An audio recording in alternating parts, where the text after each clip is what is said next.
meus queridos alunos da cafeicultura, tudo bem com vocês? Nesse vídeo eu vou tratar um pouquinho sobre os tecidos primários da planta, os tecidos que respondem pelo crescimento primário nas plantas. Há algumas semanas eu já havia iniciado essas aulas falando sobre o tecido meristemático, as células meristemáticas, que são as células embrionárias das plantas, as células que vão promover a formação dos outros tecidos. Mas como já tem um tempinho e não foram todos os alunos que estavam presentes nessa aula EAD, eu vou relembrar alguns pontos importantes que nós vimos. Então é o seguinte, assim como no animal, a planta ela também tem tecido de origem embrionária. Nos animais, nós chamamos isso de células-tronco. Então, durante o nosso desenvolvimento embrionário, a gente tem essas células-tronco, que são células totipotentes, ou seja, células que têm a capacidade de se diferenciar e se transformar em qualquer outro tipo de célula. Então, essas células tronco-embrionárias, dependendo da posição que elas estão, elas vão formar tecido nervoso, tecido muscular, tecido de revestimento, tecido conjuntivo, tecido ósseo. Então, elas têm um poder de diferenciação muito grande. Porém, nos animais, essas células tronco-embrionárias, elas só estão presentes durante o período embrionário. Depois, a gente tem até algumas células células tronco mesmo, mas que não são embrionárias, e elas não são totipotentes, elas são pluripotentes ou multipotentes. Elas conseguem se diferenciar só em alguns tipos de tecidos, no tecido que tem a mesma origem embrionária que ela. Agora, nas plantas é um pouco diferente, porque as plantas elas vão manter essas células embrionárias, que nós vamos dar outro nome, durante toda a sua vida. Por isso que uma planta ela nunca para de crescer, ela nunca para de formar novos órgãos. Então a planta ela sempre está formando novas folhas, novos galhos, ramos, flores, as angiospermas no caso, raiz. Então ela está em constante crescimento. Claro que vai ter fases da vida que a taxa de crescimento vai ser menor, mas em outras fases da vida a taxa de crescimento vai ser muito acelerada e ela consegue regenerar tecido de uma forma muito fantástica. Isso então porque ela mantém essas células com características embrionárias a vida inteira.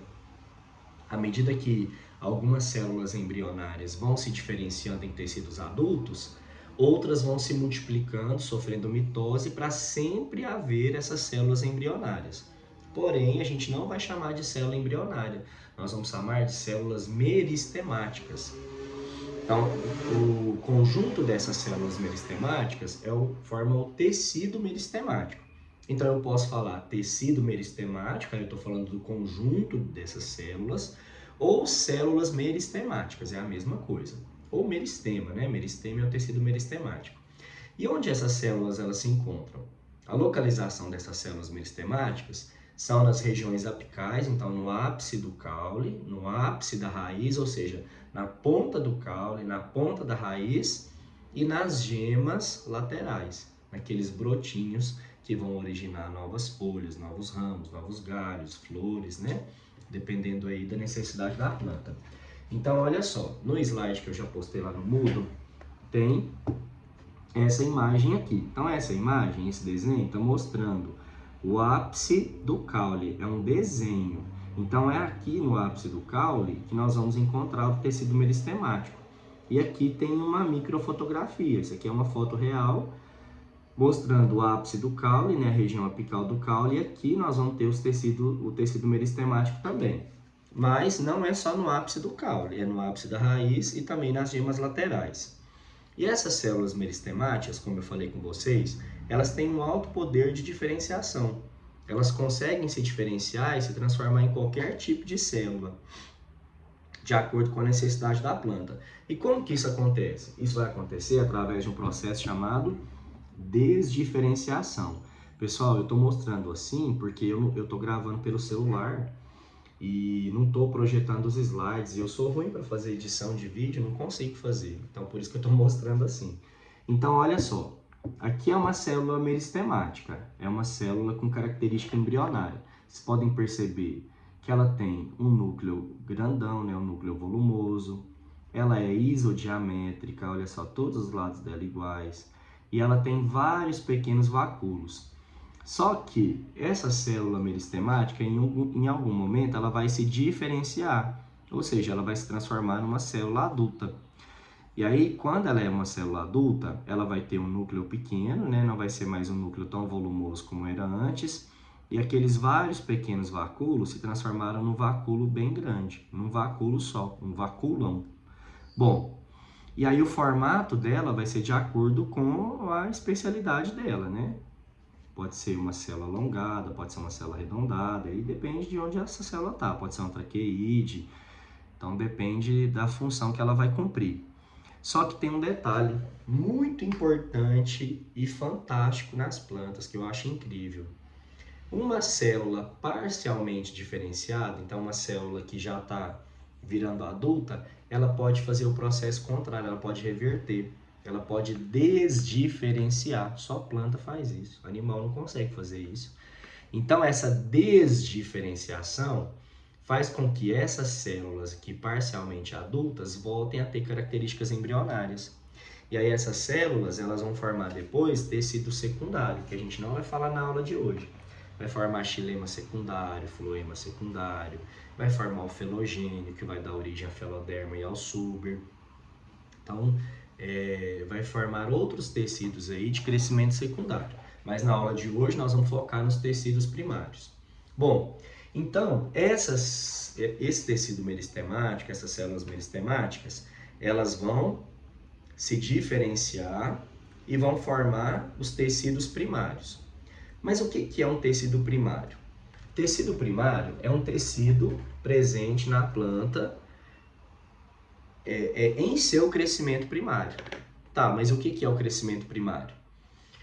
Crescimento primário é um crescimento longitudinal. É quando a planta cresce para cima, ela cresce para baixo, né? Através da ramificação, do alongamento da sua raiz, melhor dizendo, e também crescendo para os lados, formando os ramos, os galhos. Tudo isso é crescimento primário. Então, por exemplo, essa plantinha que eu tenho aqui, ó, ela tem crescimento primário, que ela cresceu para cima, formou raiz, formou esses raminhos aqui. Isso é crescimento primário. Agora, e toda planta tem crescimento primário. Todas, independente do tamanho dela. Pode ser um musgo, né? Uma planta pequenininha, uma planta vascular. Ela vai apresentar o crescimento primário. Agora, além do crescimento primário que toda planta tem, algumas plantas apresentam crescimento secundário. Aí o crescimento secundário é o crescimento em espessura. É quando a planta vai formar lenho, vai formar casca, ela vai formar tecido muito rígido. E não é toda planta que apresenta crescimento secundário. Então, por exemplo, uma árvore apresenta crescimento secundário. Ela apresenta o tronco, ela apresenta galho robusto, ela apresenta lenho, né? Que é o xilema secundário. Então, uma herbácea aí de um porte um pouco maior, que apresenta aqueles ramos, aqueles galhos mais fortes, apresenta crescimento secundário. Agora, as poáceas, né, que são as gramíneas, elas não apresentam crescimento secundário. As monocotiledôneas, de forma geral, não apresentam crescimento secundário. Essa plantinha que eu mostrei aqui, ela não apresenta crescimento secundário, ela vai apresentar só o crescimento primário. Então, o meristema, ele vai dar origem aos tecidos primários. Esses tecidos primários são diferentes. Existem vários tecidos primários e cada um com uma função muito importante para a planta. Então, a gente tem, por exemplo, o meristema. Um detalhe. Aqui nessa imagem, nós temos o ápice da raiz. Então, aqui eu tenho o meristema apical da raiz. E todas essas células que estão aqui, isso aqui é uma microfotografia também. Então, todas essas células que estão aqui são células meristemáticas. Só que existe uma diferença na posição que essas células encontram. Então, essas células que estão aqui, ó, mais na periferia, estão aqui na borda da raiz, na região mais externa, a gente vai chamar de protoderme. A protoderme, ela vai formar epiderme. Depois, nós temos aqui no meio o procâmbio. Esse procâmbio são as células que estão na região mais interna, ou região medular. Esse meristema chamado de procâmbio vai dar origem ao xilema e ao floema. E entre a protoderme e o procâmbio, nós vamos ter o meristema fundamental. O meristema fundamental, ele vai formar parênquima, colênquima e esclerênquima. Então, esses são os tecidos primários formados a partir desse meristema primário. Então, meristema primário é dividido em protoderme, que é o da periferia, procâmbio, que é o mais interno, e meristema fundamental, que é o que fica entre a protoderme e o procâmbio. A protoderme dá origem à epiderme, né, um tecido de revestimento. O procâmbio vai dar origem ao xilema e ao floema primário. Xilema e floema primário, porque eles são de crescimento primário. Aí existe xilema e floema secundário. E o meristema fundamental, que está aqui entre a protoderme e o procâmbio, vai dar origem ao parênquima, que é o tecido mais abundante na planta, ao colênquima e ao esclerênquima. Bom, no slide tem outra imagem que está bem didática, bem fácil de vocês entenderem. Ó. Aqui está escrito meristemas apicais. E aí tem, ó, protoderme vai formar epiderme, procâmbio vai formar xilema e floema. E meristema fundamental vai formar parênquima, colênquima e esclerênquima. Bom, como eu falei com vocês, cada tecido primário tem uma função importante. Vamos começar a falar da epiderme. A epiderme é o tecido de revestimento da planta. A epiderme, ela está presente na folha, ela está presente na raiz, ela está presente nos ramos, ela está presente no caule daquelas plantas que têm crescimento primário. E a epiderme, ela é um tecido que não apresenta clorofila. Então, por exemplo, lá na folha, onde tem clorofila para fazer a fotossíntese, essa clorofila não vai estar na epiderme, porque senão a epiderme ia barrar, ia filtrar a luz. A epiderme não pode filtrar a luz, tem que deixar a luz passar. Então, a epiderme é um tecido de revestimento aclorofilado, mesmo lá nas folhas. E a epiderme geralmente é uniceriada, ou seja, só tem uma camada de células, não são muitas camadas. Principalmente lá na folha, para não filtrar demais a luz quando a luz for atravessando ela. Bom, essa epiderme, além dela revestir, ela também vai proteger. Ela é um tecido de proteção, proteção contra a entrada de patógenos, entrada de substâncias e fatores bióticos e abióticos que não beneficiam a planta. Então ela reveste e protege a planta. Só que na epiderme a gente pode encontrar alguns anexos importantes. Anexos são estruturas presentes, anexadas lá na epiderme. E aí na folha a gente tem alguns anexos, no caule pode ter outros anexos, né? Mas os principais são os anexos da folha. Então, o primeiro anexo importante que a gente vai falar é o estômato. Então, o estômato é uma estrutura como se fosse uma janelinha que tem lá na folha, na epiderme. E aí esse estômato ele abre e fecha, abre e fecha, abre e fecha. Quando ele abre, ele comunica a atmosfera com a parte interna da folha. E a função do estômato é realizar a troca gasosa. Então, quando o estômato abre, entra gás carbônico, sai gás oxigênio. E, além disso, ele realiza também a transpiração. Quando o estômato abre, inevitavelmente a planta transpira, ela perde água na forma de vapor.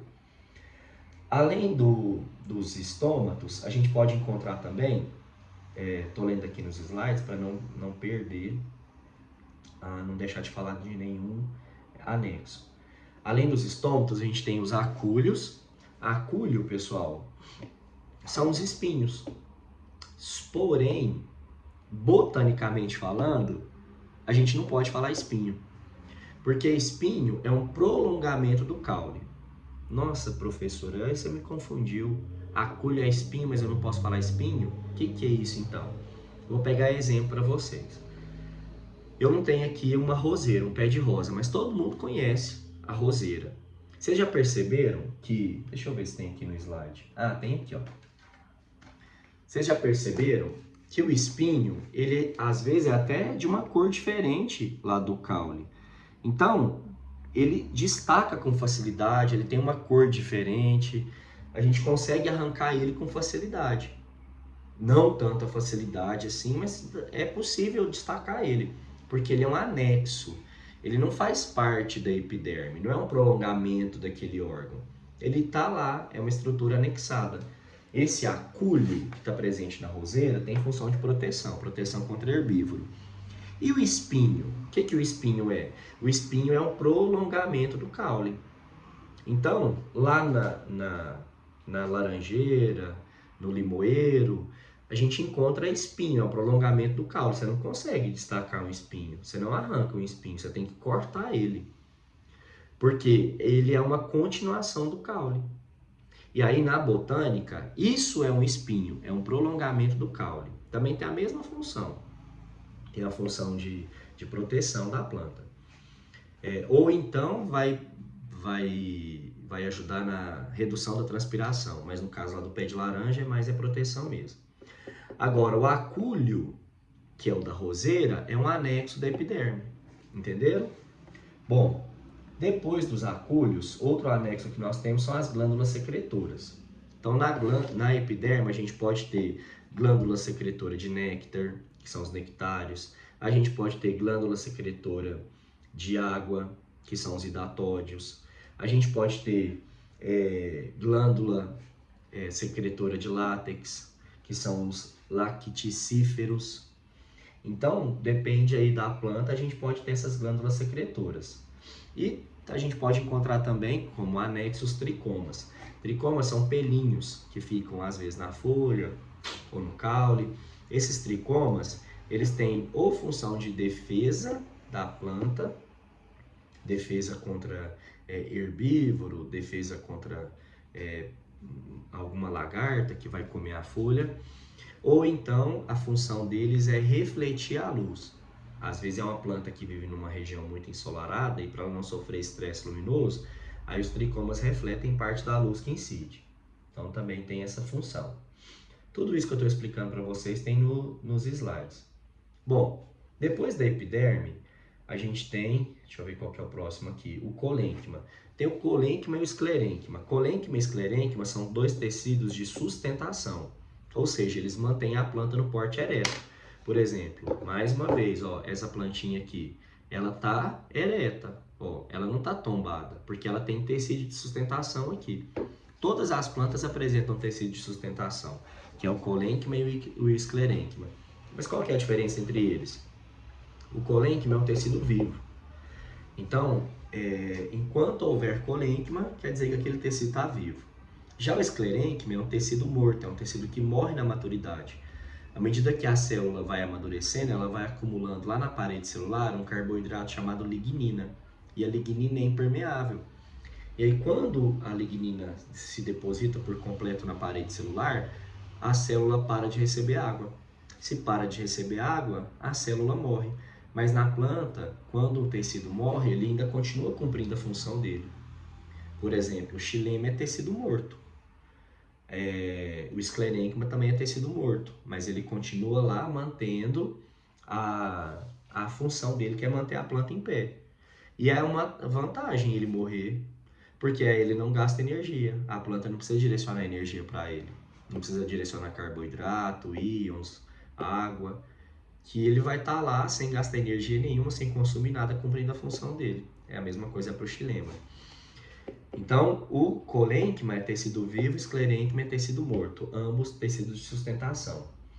Depois nós temos o xilema, que é o tecido que conduz seiva inorgânica ou seiva bruta. Xilema, ele conduz da raiz até as folhas, e depois tem o floema. O floema é tecido de condução de seiva orgânica ou seiva elaborada, que é a seiva formada na folha a partir da água e os minerais que vieram lá da raiz, juntamente com os carboidratos produzidos na fotossíntese. E esse xilema, ele é bidirecional, ele pode ir tanto para cima quanto para baixo. Já o xilema é só unidirecional, só vai para cima. Então, floema, por exemplo, a gente tem floema na folha, o floema leva a seiva orgânica da folha lá para a raiz, então ele vai para várias direções da planta.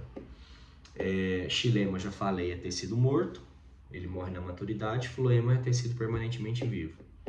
Onde tem esses tecidos de condução, a gente chama de tecido vascular, a gente tem um padrão de organização. O xilema está sempre para dentro e o floema sempre para fora. Xilema para dentro, floema para fora. Só lembrar aqui FF, floema fora. Mais para fora do órgão, xilema mais para dentro. Bom, então xilema e floema é tecido de condução. E para finalizar, a gente tem o parênquima, que é o tecido mais abundante da planta. E o parênquima tem várias funções. Parênquima ele preenche espaço, parênquima ele armazena. Aí a gente tem, por exemplo, parênquima amilífero, ele armazena amido. Então, nos tubérculos, né, batata, cenoura, beterraba, batata doce, batata inglesa, mandioca, a gente tem um predomínio de parênquima amilífero, ele está armazenando amido. Tem parênquima que armazena água, que é o parênquima aquífero ou aquífero. Então, plantas que vivem em regiões semiáridas ou áridas, né, regiões desérticas, elas precisam acumular o máximo de água que elas conseguirem. Então, elas vão acumular dentro do parênquima aquífero. Então, as cactáceas, as suculentas, elas recebem esse nome por ter uma quantidade muito grande de água dentro delas, né? E essa água fica armazenada dentro do parênquima. Tem também o parênquima aerífero ou aerênquima. Ele armazena ar. Mas por que uma planta vai armazenar ar? Por dois motivos. Ou porque ela é uma planta aquática, e aí ela precisa boiar, ela precisa flutuar na água, né? A folha dela, igual a Vitória Régia.